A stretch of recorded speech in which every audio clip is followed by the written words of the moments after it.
Hello dear students, चलो तो time waste नहीं करते हैं, शुरू करते हैं आज का काम हमारा। तो पहले ये देख लेते हैं कि जो भौतिक भूगोल है, फिज़िकल जो ज्योग्राफी है, भौतिक भूगोल कितने क्वेश्चन आएंगे उससे, उसके अकॉर्डिंग आपको पढ़ना है कि कितना टाइम हमें किसको देना है। तो 35 के नियर अबाउट क्वेश्चन आते हैं इससे। फिर इंडिया ज्योग्राफी की बात करते हैं, राजस्थान ज्योग्राफी की बात करते हैं, तो इससे आते हैं 17 या 18 क्वेश्चन। ठीक है, उसके बाद में हम बात करते हैं भौगोलिक चिंतन का, जो अपनी एक बुक लगती है माजिद हुसैन की, आपको इसे पढ़ सकते हैं, अच्छा दिया हुआ उसमें। तो उसके अंदर 10 क्वेश्चन आएंगे। ह्यूमन ज्योग्राफी वाला भी 10 क्वेश्चन का पड़ता है इसके अंदर। प्रैक्टिकल की अगर हम बात करते हैं तो ये भी प्रैक्टिकल का पोर्शन भी 10 मार्क्स का 10 क्वेश्चन का है। और एक रह गया अपना इकोनॉमिक ज्योग्राफी का। तो जो इकोनॉमिक ज्योग्राफी का है वो भी हमारा 10 का है। तो ज़्यादा हमें इस पे फोकस करना है। फोकस का मतलब ये नहीं कि ये पढ़ो ही नहीं। सेकंड पेपर में मैंने आपको बोल दिया है कि सेकंड पेपर में अपन को कुछ नहीं छोड़ना है ना, कुछ भी नहीं छोड़ना है। और फर्स्ट पेपर में जैसा कि मैंने पिछले वीडियो में बताया है आप लोगों को, वो है। तो चलो हम शुरू करते हैं कि ज्योग्राफी क्या है। ठीक है, तो हम ज्योग्राफी के बारे में देखते हैं। ये सब चीज़ें नोटिस कर लीजिएगा, क्योंकि इससे हमें पढ़ने का एक तरीका पता चलता है कि हमें क्या कैसे पढ़ना है ना। देखिए, भूगोल, ठीक है, जियोग्राफी। तो पहले क्या होता था कि भूमि गोल है, ठीक है। इसका मतलब पहले सिर्फ ये पढ़ा जाता था कि प्रकृति के बारे में, इसके बारे में, ठीक है। इसका जो स्टडी मटेरियल था इतना ही था, और इसको किसके अंदर इन्वॉल्व किया गया था, अर्थशास्त्र का एक भाग था ये, ठीक है। लेकिन अब वर्तमान में इसको क्या कहा जाता है कि प्रकृति व मानव का जो संबंध है, अंतर संबंध है, ये उसका अध्ययन है, अंतर संबंधों का अध्ययन है। तो डेफिनेशन हम बोल सकते हैं इसको कि मानव व प्रकृति के अंदर अंतर संबंधों का क्या है, ये एक स्टडी है यहाँ। फिर अगर हम बात करते हैं इसके टुकड़े करने की, तो जियो और ग्राफोस, ग्राफी नहीं, ग्राफोस ग्रीक का है। ये किसका है, ग्रीक, यूनानी कह सकते हैं, ठीक है। तो geo plus graphos, it's not graphy, it's graphos. जैसे साइकोलॉजी में क्या है, साइक्ली प्लस लोगस, है ना, उसी तरीके से एक ग्राफोस है, जिसके अंदर हम इसको लेते हैं कि ये पृथ्वी है और ये का वर्णन है, ठीक है। तो मतलब पृथ्वी का वर्णन या अध्ययन जो है वो क्या है, हमारी जियोग्राफी है, ठीक है। तो पृथ्वी का वर्णन क्या है, हमारी जियोग्राफी है। इतना सबको समझ में आया होगा। तो इंग्लिश में ये नाम हो गया, जिसको ग्रीक में अगर देखें तो जियो प्लस ग्राफोस, पृथ्वी का वर्णन, और हिंदी में भूगोल हो गया। अब बात आते हैं, ये शब्द दिया किसने, तो दिया किसने, इरेटोस्थनीज ने। किसने दिया, इरेटोस्थनीज ने। क्या दिया, शब्द दिया, ठीक है। डेफिनेशन पूछ ले कि परिभाषा किसने दी, ठीक है, डेफिनेशन किसने दी, तो वो दी स्ट्रैबो ने, ठीक है। उसके बाद में अगर हम ये बोलें कि भूगोल शब्द को सर्वप्रथम व्यवस्थित रूप से किसने दिया, ठीक है, व्यवस्थित रूप, तो वो दिया हाँ हिकेटियस महाराज ने, हिकेटियस ने, ठीक है। इसीलिए हिकेटियस को क्या कह देते हैं, भूगोल का जनक। आया समझ में। देखिए, 3 चीज़ हो गई है यहाँ पे, शब्द किसने दिया, परिभाषा किसने दी, और व्यवस्थित रूप किसने दिया, ठीक है। व्यवस्थित रूप किसने दिया, तो किसने दिया, हिकेटियस ने दिया, जिसे क्या कहते हैं हम, भूगोल का जनक। यहाँ बात करते हैं इरेटोस्थनीज की, इसकी पुस्तक थी ज्योग्राफिया, ठीक है। तो ये क्वेश्चन पूछे जा सकते हैं कि ज्योग्राफिया बुक किसकी थी, तो इरेटोस्थनीज की।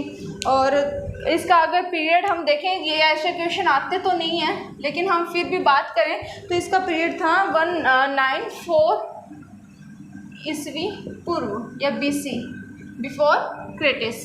इतनी चीज़ समझ में आई होगी कि डेफिनेशन क्या है भूगोल की, पहले किसका अध्ययन किसके अंतर्गत आता था, ठीक है। तो किसके अंतर्गत, अर्थशास्त्र के अंतर्गत आता था। प्रकृति व मानव के अंतर संबंधों की स्टडी जो है, अध्ययन जो है वो है कैसे शब्द है, ग्रीक यूनानी शब्द है, जिसका अगर हम टुकड़े करते हैं तो जियो प्लस ग्राफोस होता है, ठीक है। ग्राफी मत कर दीजिएगा। तो जियो प्लस ग्राफोस पृथ्वी का वर्णन। और इधर हम बात करते हैं कि शब्द किसने दिया, तो एरिस्टोथेनिस ने दिया। और अगर हम फिर बात करते हैं तो देखते हैं कि ये परिभाषा किसने दी, तो स्ट्रैबो ने दी। व्यवस्थित रूप किसने दिया, हिकेटियस ने दिया। आई होप आपको इतना समझ में आया होगा। राइटिंग तो थोड़ी कोई ख़ास नहीं आ रही, लेकिन इट्स ओके, चलेगा, अभी दौड़ेगा। चलो आप क्यों कर रहे हो, इधर ही लिख देंगे। फिर उसके बाद में हम बात करेंगे, इतनी चीज़ आपको समझ में आई होगी। फिर हम देखेंगे कि अध्ययन कितने रूपों में होता है। इसका अध्ययन होता है 2 रूपों में। अध्ययन कितने रूपों में होता है, 2 रूपों में। यहाँ देखते हैं, एक तो क्रमागत और एक बोलते हैं प्रादेशिक। प्रादेशिक। अब देखिए, जो पहले ये दिया वो था इरेटोस्थनीज और अस्थनीज। और अगर अब की बात करें तो वो हमबोल्ट है, ठीक है। तो क्रमागत अध्ययन के अंदर होता क्या है ये बात करें। जैसा कि मैंने आपको बताया कि हम ज़्यादा टाइम नहीं लगाएंगे इन मैटर में, हम सिर्फ रिवीजन टाइप में करेंगे। इधर लिखते हैं, तो देखिए साथ साथ में करते जाइएगा, है ना। अध्ययन कितने रूपों में, अध्ययन के रूप, ठीक है, समझ जाइएगा। फर्स्ट क्या है, क्रमागत और सेकंड क्या है, प्रादेशिक, ठीक है।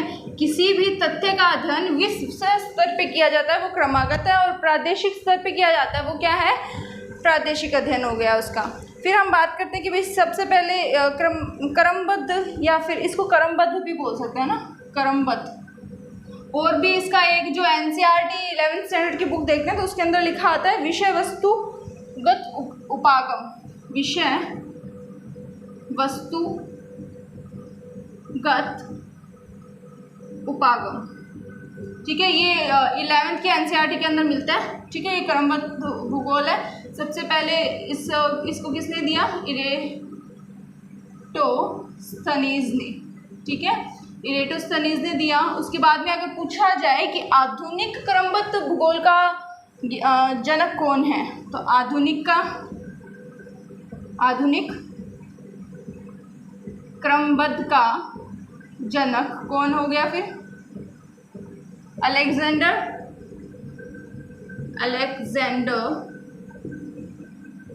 वॉन हम्बोल्ट, ठीक है। ये चीज़ें आपको बस याद करनी है ना।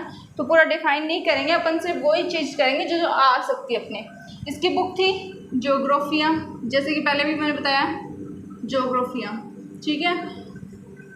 कंफ्यूज नहीं होना है, पहले दिया किसने, ऐसे सीधा क्वेश्चन आ जाए कि क्रमबद्ध भूगोल का जनक इरेटोस्थनीज, आधुनिक जनक तो अलेक्जेंडर वॉन हम्बोल्ट। तो अलेक्जेंडर की बुक का नाम हम अगर पता करते हैं तो वो थी कोस्मोस। अब ये भी पूछ सकता है कि अलेक्जेंडर वॉन हम्बोल्ट की कोस्मोस जो बुक थी उसके कितने खंड हैं, तो उसके कितने, 5 खंड हैं, 5 पार्ट्स उसके। अब बात करते हैं हम टॉपिक की, कि टॉपिक क्या कहता है। ये कहता है कि एक तथ्य का अध्ययन है ना, वो पूरे विश्व के स्तर पे किया जाता है। एक तथ्य के बारे में का अध्ययन पूरे विश्व स्तर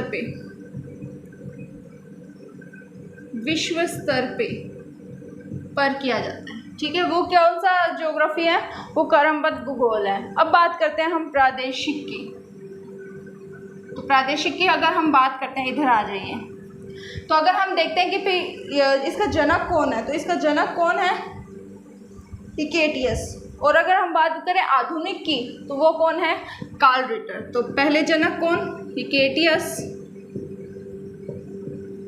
और आधुनिक की बात करें तो कार्ल रिटर। कार्ल रिटर की बुक है एक अर्धकुंडे, बड़ी ही फेमस बुक है, पूछी भी जाती है बहुत बार, ठीक है।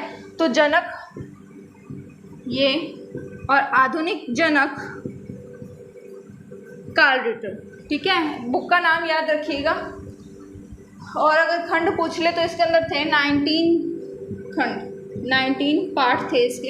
हिकेटियस ने दिया था इसको सबसे पहले। तो इसका अगर हम बात करें तो किसी तथ्य को विभिन्न प्रदेशों में बांटकर, तथ्य को प्रदेशों में बांटकर अध्ययन किया जाता है। इसके अंदर प्रदेशों में बांटकर अध्ययन करना। तो मोटी मोटी बात तो सीधी सी समझ में आ रही है कि प्रादेशिक अध्ययन के अंदर क्या आ जाएगी, एक तथ्य को प्रदेशों के आधार पे हम पढ़ेंगे। और क्रमबद्ध विषय वस्तुगत उपागम, क्या लिखते हैं मैं अभी, तो इसके अंदर क्या आ जाएगा, विश्व स्तर पे किसी एक तथ्य को उठा लिया, जैसे अपन ने उठा लिया रिवर, तो रिवर का पूरे विश्व स्तर पे अध्ययन करना। और यहाँ हम करेंगे अगर रिवर का स्टडी, तो रिवर की स्टडी हम कैसे करेंगे, जैसे कंटिनेंट ले लिए, या फिर हमने कंट्रीज़ ले ली, या फिर हमने स्टेट्स ले लिए इंडिया के, तो वो किसके अंदर आ जाएगा, प्रादेशिक अध्ययन के अंदर आ जाएगा, ठीक है। उसके बाद में अगर हम देखते हैं भूगोल, तो उसके अंदर हम 3 नंबर पे पॉइंट पढ़ेंगे हम ग्लोब के बारे में, ठीक है। इतना समझ में आया होगा आप लोगों को, दिख तो रहा होगा सब कुछ। एक बार रिवीजन कर लें। क्रमबद्ध जो भूगोल है उसका जनक कौन, इरेटोस्थनीज। आधुनिक जनक कौन, अलेक्जेंडर वॉन हम्बोल्ट, उसकी पुस्तक कॉस्मोस थी। ज्योग्राफी किसकी थी, इरेटोस्थनीज की थी। इरेटोस्थनीज ने क्या ज्योग्राफी शब्द दिया था सबसे पहले, डेफिनेशन स्ट्रेबो ने दी थी, और व्यवस्थित रूप किसने दिया था, हिकेटियस ने दिया था। प्रादेशिक कैसा स्टडी है ये, विश्व स्तर पे किसी तथ्य का विश्व स्तर पे स्टडी करना। बात आती है प्रादेशिक की, तो प्रादेशिक कैसा है, हिकेटियस ने शब्द दिया, इसका जनक हिकेटियस है। आधुनिक जनक पूछे तो कार्ल रिटर है। अर्धकुंडे इसकी बुक है, और 19 इसके पार्ट है अर्धकुंडे के, ठीक है। तो देखिए आगे चलते हैं हम। ग्लोब क्या है, वैसे तो जनरली हमें पता ही है ना, पर एक बार फिर भी देख लेते हैं थोड़ा, क्योंकि अभी अक्षांश देशांतर के बारे में थोड़ा पढ़ेंगे, क्योंकि ये तो जनरल सा है, आपके 2nd ग्रेड में, रीट में, सब में काम आएगा ये चीज़, तो है ना। ज्योग्राफी सब्जेक्ट ही ऐसा है, हर जगह काम आएगा। ग्लोब, पहले तो हमें ये देखना है ग्लोब है क्या।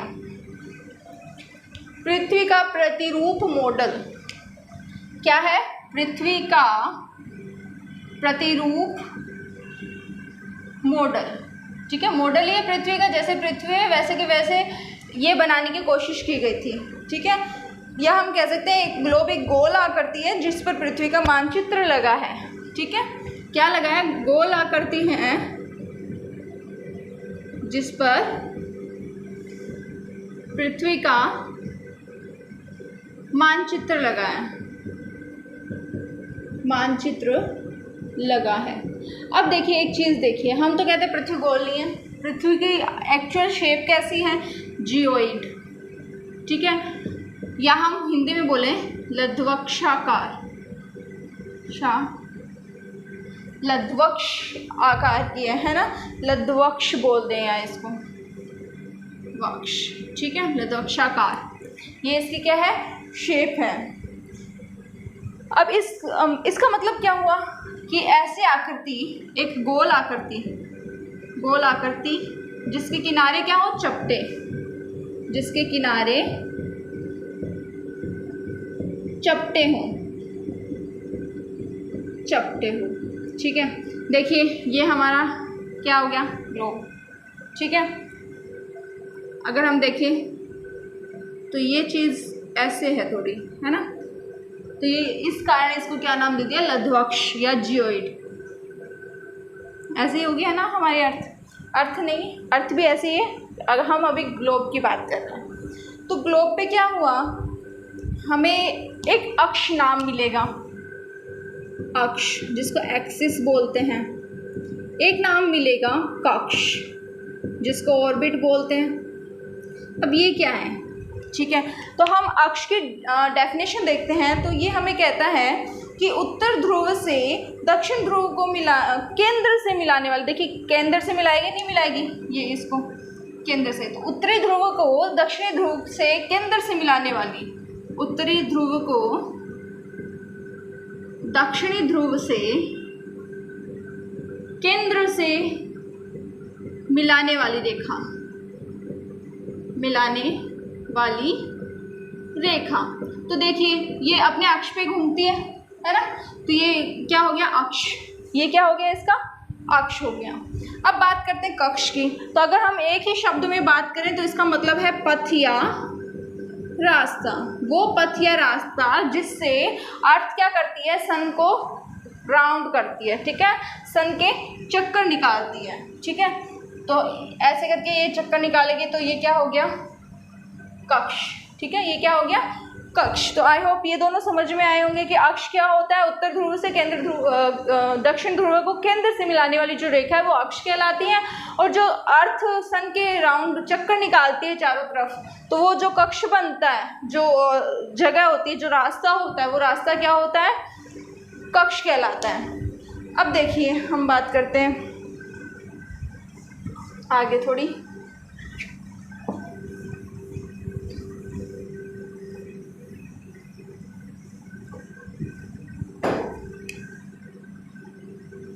क्या किया, यहाँ से एक ऐसे सेंटर में एक रेखा खींची गई, ठीक है, तो इसको क्या कर दिया, पार्ट्स में डिवाइड कर दिया। इसको हमने नाम दिया अक्षांश, अक्ष प्लस अंश, अंश, ठीक है। तो अक्ष तो हमें पता ही क्या होता है, ये केंद्र से मिलाने वाली रेखा, प्लस अंश, अंश होता है कोण, ठीक है।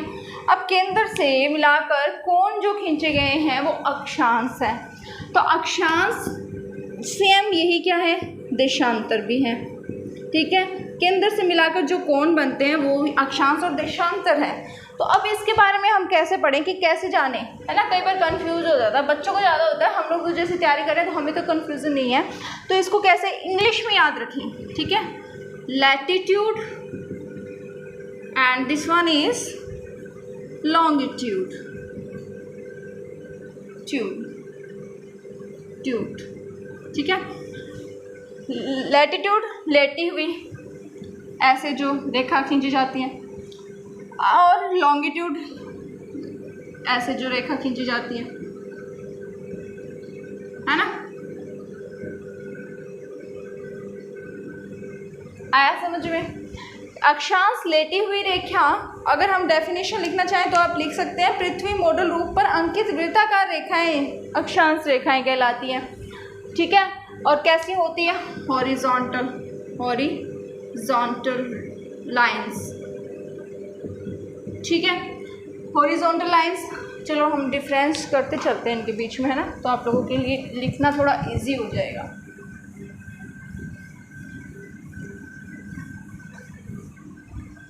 साफ है, ये हमारा ग्लोब है, ये हमारी क्या है, भूमध्य रेखा है, ठीक है। ऐसे ऐसे ऐसे मतलब पूरे राउंड में लाइंस खींची हुई है, ऐसे मान लेना, ठीक है,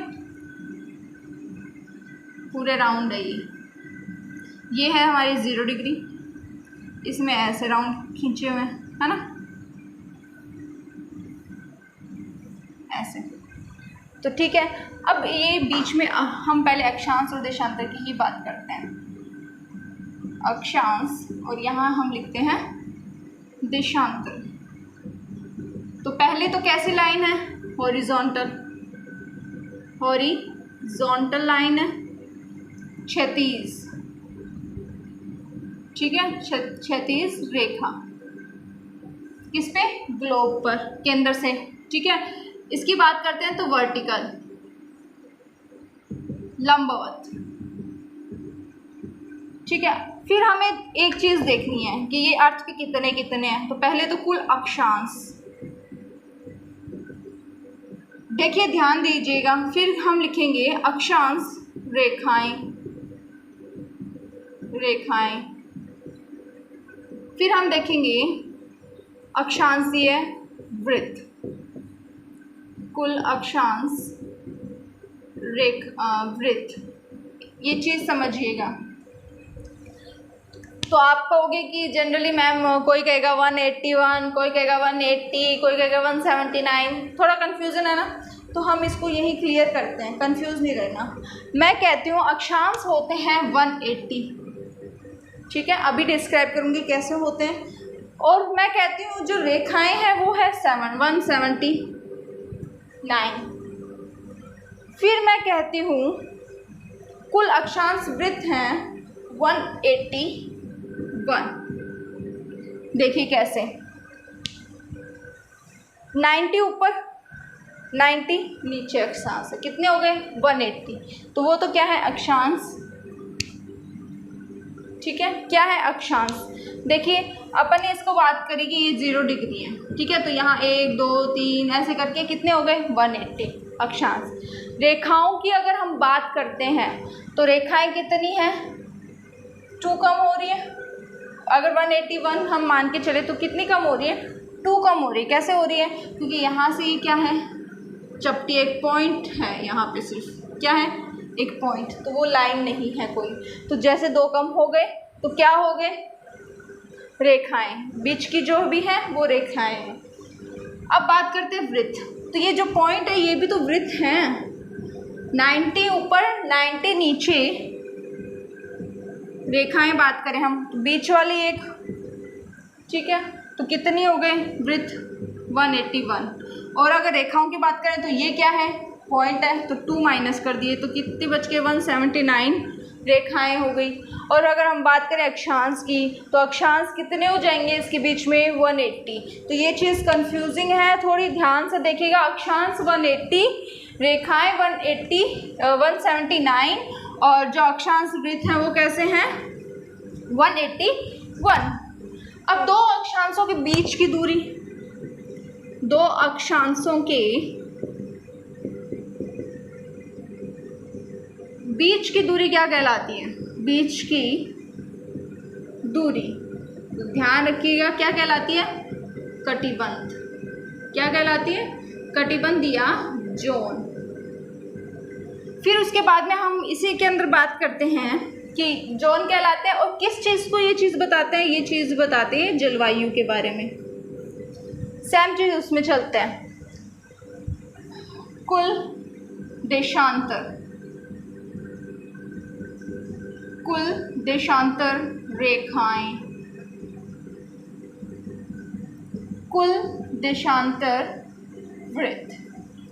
अब देखिए हमने बात की 190 ऊपर 90 नीचे, वो तो 180 के नियर अबाउट ही घूमेगा। अब एक पूरा सर्किल है और हमने कहा इसके अंदर एक पूरा सर्किल कितने का होता है, कोण कितने होते हैं पूरे सर्किल में 360 डिग्री होते हैं। कितने होते हैं 360 डिग्री होते हैं, ठीक है। 360 में अगर हम बात करें तो वो क्या होंगे, अगर कुल देशांतर वृत्त पूछे जाए तो वृत्त याद रखिएगा 180 होंगे और ये कितने होंगे 360 और 360। अब आप कहोगे मैम वृत्त 180 क्यों, क्योंकि हमें पता है कि जो देशांतर रेखाएं खींची जाती है वो क्या होती है अर्धवृत्त होते हैं। कैसे होते हैं अर्धवृत्त होते हैं। तो एक वृत्त बनेगा तो 2 लगेंगे, तो 36 को 2 से डिवाइड करो, कितने वृत्त हैं 180। और कुल देशांतर पूछे तो कितने हैं 360 और कुल देशांतर रेखाएं पूछे तो भी वो कितनी है 360। आई बात समझ में। अब हम उसकी बात करते हैं आगे कि इनके बीच की दूरी को क्या बोला जाता है गौर, ठीक है। गोरे भी लिखा हुआ आ सकता है, गौर भी लिखा हुआ आ सकता है, ध्यान रखिएगा। तो दो देशांतर के बीच की दूरी गौर, क्या बोलते हैं, क्या है इसको बीच को, इसके बीच को कटिबंध और यहाँ गौर। बात करते हैं क्या डिफाइन करेगी देशांतर रेखाएं, समय व तिथि, समय व तिथि का निर्धारण करती है, ठीक है। तो ये जलवायु का निर्धारण और ये तिथि का निर्धारण, इनके बीच में क्या होती है दूरी समांतर होती है, लगभग समांतर होती है, ठीक है। लगभग दूरी की बात करें हम, दूरी समांतर नांतर, ठीक है। और इसके बीच की दूरी नहीं होती ना अंतर। क्यों नहीं होती? क्योंकि देखिए यहाँ तो ज़्यादा आ रही है बीच में, यहाँ फिर ऊपर जैसे जैसे जाते हैं तो यहाँ कम होती जाती है, ठीक है। तो ये समांतर नहीं है। अब हम बात करते हैं तो कितनी समांतर नहीं है, बताइए कितनी समांतर नहीं है। अगर इसकी बात करें ना तो ये 1 डिग्री तक, 0 से 1 डिग्री तक कितनी होती है, ये 110 किलोमीटर होती है, 110.5 किलोमीटर। 0 डिग्री से 1 डिग्री तक बात करते हैं, 1 डिग्री 0.5, और उसके बाद में 180 तक की बात करते हैं तो वहाँ पे क्या हो जाती है, ये 180 डिग्री से 181 डिग्री तक हो जाती है, ये 115.5 किलोमीटर इनके बीच की दूरी है ये। और यहाँ पे बीच की दूरी कितनी होती है, सबसे ज़्यादा कहाँ होती है, भूमध्य रेखा की साइड, ठीक है। भूमध्य पर सबसे कम ज़्यादा होती है 130 किलोमीटर। कितनी? 113 किलोमीटर, सॉरी 111.32 किलोमीटर। तो यहाँ की ये दूरी कितनी है, 1132 किलोमीटर, ठीक है। और अगर ये दूरी की बात करें तो यहाँ पे ये कितनी है, 110 + ½ और यहाँ पे अगर हम बात करें तो 115.5, इतनी इनके बीच की दूरी होती जाती है, ठीक है। थोड़ा सा ही अंतर होता है लेकिन हम इसको लगभग समांतर बोलते हैं, ठीक है। और वो समानांतर नहीं है, ध्रुव की तरफ जाएंगे तो कम होती जाएगी, ठीक है। इतना डिफरेंस आपको समझ में आया होगा। ये चीज़ मस्ट है, याद रखिएगा। कंफ्यूज करने के लिए आपको बताया जा सकता है कि कुल अक्षांश कितने हैं, कुल देशांतर कितने हैं। देशांतर दे दें और रेखाएं दे दें तो 360 करना है, और जैसे ही वृत्त दें तो हम सोचेंगे कि हाँ देशांतर तो अर्धवृत्त होते हैं तो 360 होंगे, है ना। तो लेकिन ये ध्यान रखिएगा, अर्धवृत्त पूछे हैं तो 360, वृत्त पूछे हैं तो 180, ओके। और यहाँ पे वृत्त 181, रेखाएं 179 और अक्षांश 180। आई होप इतना समझ में आएगा। किसका निर्धारण करती है? जलवायु का, और ये समय और तिथि का निर्धारण करती है। समय और तिथि का भी निर्धारण अलग अलग करती है, क्योंकि यहाँ पे 0 डिग्री और 180 डिग्री दो विभाजक रेखाएं हैं। तो 0 डिग्री तो समय का निर्धारण करती है, और तिथि रेखा का, तिथि को कौन निर्धारित करती है? 180 डिग्री। आई होप इतना समझ में आया होगा आपको। और अगर पूछ ले कि कौन सा वृत्त, कौन सा अक्षांश वृत्त सबसे बड़ा, तो ये तो जाहिर सी बात है, कौन सा हो गया? भूमध्य रेखा। और भूमध्य रेखा का अगर व्यास पूछा जाए तो आप व्यास तो बता ही सकते हो, है ना। सबसे लंबाई भूमध्य रेखा की है और उसका व्यास कितना है? 12,756 किलोमीटर, ठीक है। और अगर उसकी बात की जाए कि सबसे कम, तो ऊपर की यहाँ कहाँ हो जाएगा? ये जो है ये चीज़ यहाँ हो जाएगा 1272 या 13 किलोमीटर में मिल सकता है यहाँ पे।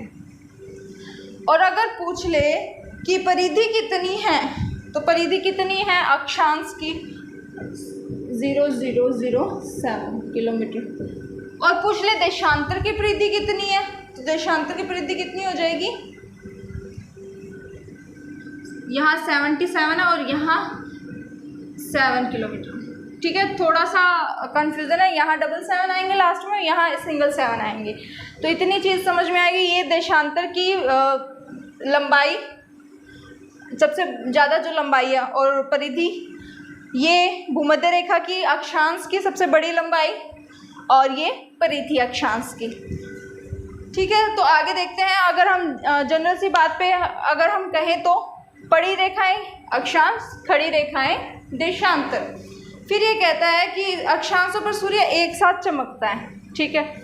जैसे यहाँ सन है तो वो सब पे चमकेगा, लेकिन ये जो है इन पे तो टाइम से जाएगा ना, तो देशांतर पे एक साथ नहीं चमकता और इस पे एक साथ चमकता है। तो इतनी चीज़ें आपको समझने की सबसे ज़्यादा ज़रूरत थी।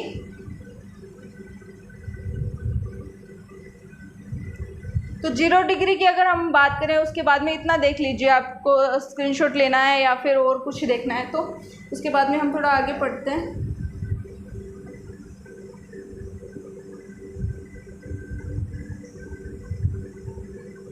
देखिए इसको, ये जो जाल बन रहा है ना, ये बॉक्स बन रहे हैं, इन बॉक्स को क्या बोलते हैं? ग्रिड बोलते हैं। ठीक है, अक्षांश और देशांतर रेखाओं के जाल को क्या कहते हैं? ग्रिड कहते हैं।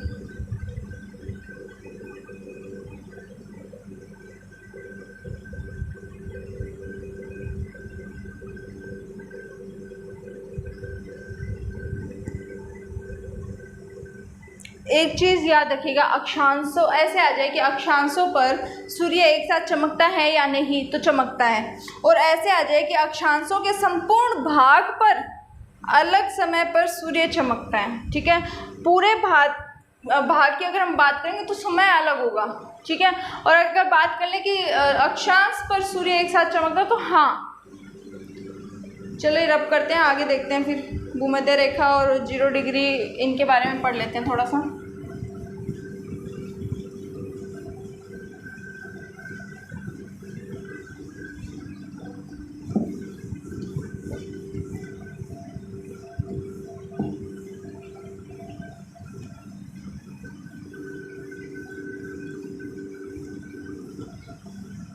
अब लाइन वाइज हम बात करेंगे, जिसके बारे में पढ़े हैं। अक्षांश देशांतर के बारे में तो पता चल गया।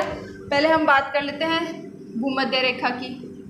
तो भूमध्य रेखा क्या है, किस किस से नाम से जानते हैं? 0 डिग्री, अक्षांश रेखा, ठीक है,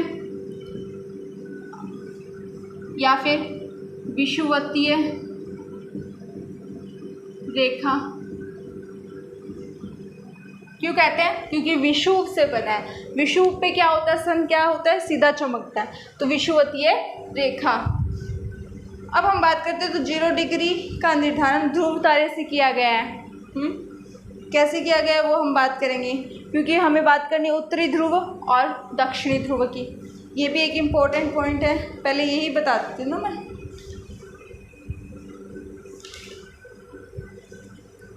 है ना, उत्तरी ध्रुव और दक्षिणी ध्रुव के बारे में ये हेडिंग डाले रखना। उत्तरी ध्रुव और दक्षिणी ध्रुव का निर्धारण कैसे हुआ, पहले हम ये जानते हैं। ये अर्थ थी, तो उत्तर में एक तारा था जिसको कहते हैं ध्रुव तारा। तो जहाँ वो एंगल बना रहा था 90 डिग्री का, उसको क्या बोल दिया? उत्तरी ध्रुव। अब बात करते हैं तो दक्षिण में क्या था, बहुत ही रेयर बच्चे जानते हैं। तो दक्षिण में था एक तारा जिसका नाम था सदर्न क्रॉस तारा। सदर्न क्रॉस तारा, जहाँ ये एकदम 90 डिग्री का एंगल बनाता था, उसे क्या कह दिया? दक्षिणी ध्रुव। तो दक्षिणी ध्रुव से मतलब जो ध्रुव तारा था उससे क्या निर्धारण किया गया? 0 डिग्री रेखा का निर्धारण किया गया। ये क्वेश्चन पूछा जा सकता है कि 0 डिग्री रेखा का निर्धारण किससे किया गया? तो ध्रुव तारे से किया गया। ठीक है, ध्रुव तारे से निर्धारण किया गया है इसका।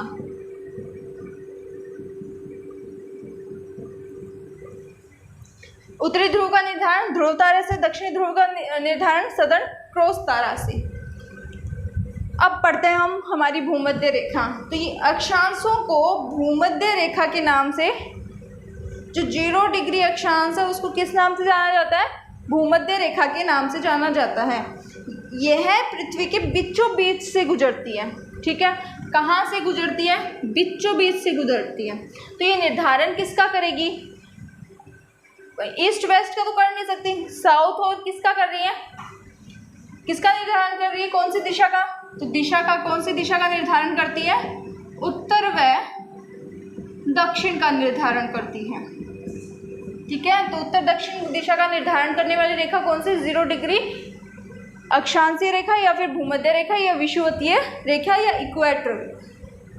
सबसे बड़ा वृत्त है ये, जिसके बारे में हमने पढ़ा था कि इसकी परिधि थी 40077 किलोमीटर और उसकी लंबाई थी, व्यास अगर हम देखें तो 1275, कितना? 12756 किलोमीटर और परिधि देखें तो 40077 किलोमीटर। परिधि समझते होंगे ना, ये पूरा क्या है, परिधि है इसकी। तो ये पूरी क्या है, परिधि। रेखा पृथ्वी को उत्तर और दक्षिण 2 गोलार्धों में बांटती है, ये मैंने आपको बताया है। अब हम बात करते हैं कर्क रेखा की। इतना आपको समझ में आया होगा, आई होप।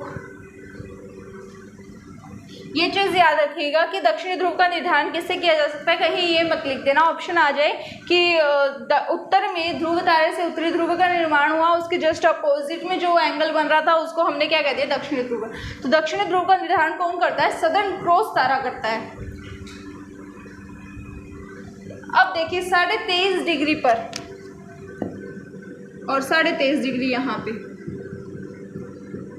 अब यही क्यों चूज किया, इसका रीज़न था कि जो सन है ना, सन यहाँ भी पड़ती है कभी कभी सीधी। जब यहाँ सीधी आती है तो ये था 30 जो सनरेज है, तो यहाँ जिस टाइम सीधी आती है ना, तो मतलब पूरे टाइम तो कहाँ रहती है, विषुवत पे रहती है ना। और यहाँ पे जब सीधी आती है तो वो कुछ तो नाम देना था उसका, तो यहाँ फिर नाम पड़ गया कर्क रेखा और इसको दे दिया मकर रेखा। और ये जो मकर संक्रांति वगैरह आती है, ये उससे भी थोड़ा सा क्या है, इसका नाम वगैरह मिला है। तो ये भी हम कैसे मिला है वो हम आगे पढ़ेंगे। अभी बस इतना देखना है कि सन की किरणें यहाँ पर भी 23.5 डिग्री पर भी सीधी पड़ती है, इसलिए यहाँ पे स्पेसिफिक इसको यहाँ रेखाएं बना दी और जिसको नाम दे दिया कर्क रेखा और मकर रेखा। अब है ना, हमारे एक बात आती है कि 0 डिग्री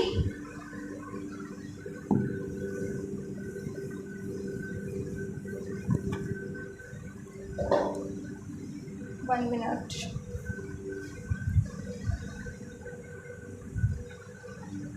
चलिए गाइज, थोड़ा कुछ नेक्स्ट वीडियो में देखेंगे हम ही। तो आई होप आपको इतना समझ में आया होगा। जैसे कि मैंने आपको पहले बता दिया था कि हम कुछ ज़्यादा मैटर पूरा डिस्कस नहीं करेंगे, हम सिर्फ वो चीज़ें डिस्कस करेंगे यहाँ पे जो आने वाली है, ठीक है। तो ज़्यादा टाइम नहीं लेंगे। ये सारी चीज़ें इंपॉर्टेंट है रीड के लिए भी, first grade, second grade, third grade और जो कंपटीशन के एग्ज़ाम है सबके लिए इम्पॉर्टेंट है। तो please subscribe this channel. Thank you for watching, bye.